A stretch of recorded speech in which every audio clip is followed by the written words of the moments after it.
खट्टर साहब कहते हैं कि लट हटाओ और नेता बनो। हम भी खट्टर साहब की इसी बात से सहमत हैं कि लट हटाओ और अपने परिवार की रक्षा करो। खट्टर साहब आपने कहा है, हमने तो उठा भी लिए हैं, और अगर ऐसा ही रहा तो हम लट चलाने से भी पीछे नहीं हटेंगे। ये सरकार के द्वारा और मिलर्स के द्वारा जो किसान हमेशा पिसता आ रहा है, ये कब तक पीसेगा और कब तक सरकार से किसान छूट पाएगा?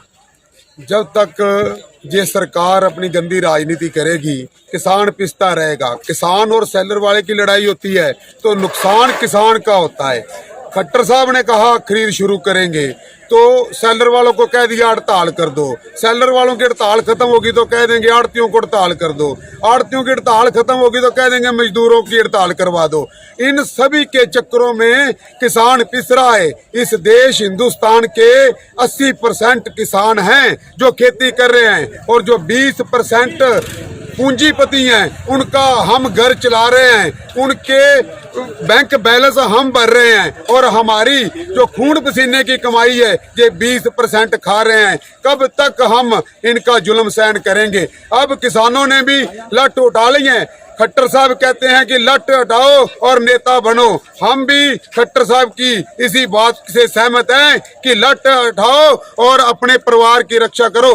खट्टर साहब आपने कहा है, हमने तो उठा भी लिए हैं, और अगर ऐसा ही रहा तो हम लट चलाने से भी पीछे नहीं हटेंगे, क्योंकि हमारी जो फसलें आप बर्बाद कर रहे हैं, मौसम की मार को हम सह रहे हैं, आड़तियों की मार को हम सह रहे हैं, किसानों की मार को हम सह रहे हैं। अगर आप दिखाएं तो मंडी में कितना धान पड़ा है जो सड़ रहा है, और उससे कई गुना ज्यादा हमारे खेतों में जो फसल खराब हो रही है उसकी जिम्मेदार ये निकम्मी सरकार है। हम इस सरकार को कहेंगे, अगर आप प्रशासन को सुचारू रूप से नहीं चला सकते तो आपको इस्तीफा देना चाहिए। अगर लोकतंत्र में कोई एक भी इंसान दुखी है तो सरकार का फर्ज बनता है उसके लिए व्यवस्था करे। जहां तो हजारों लाखों किसान दुखी हैं और सरकार सोई पड़ी है, इस सरकार को जागना चाहिए और किसानों की समस्या सुननी चाहिए। खट्टर साहब, मोदी साहब, सुनो, हमारे भी बच्चे हैं, आपके तो बच्चे ही नहीं है, पता नहीं किसके लिए पैसा जोड़ रहे हो। हमारे छोटे छोटे बच्चे हैं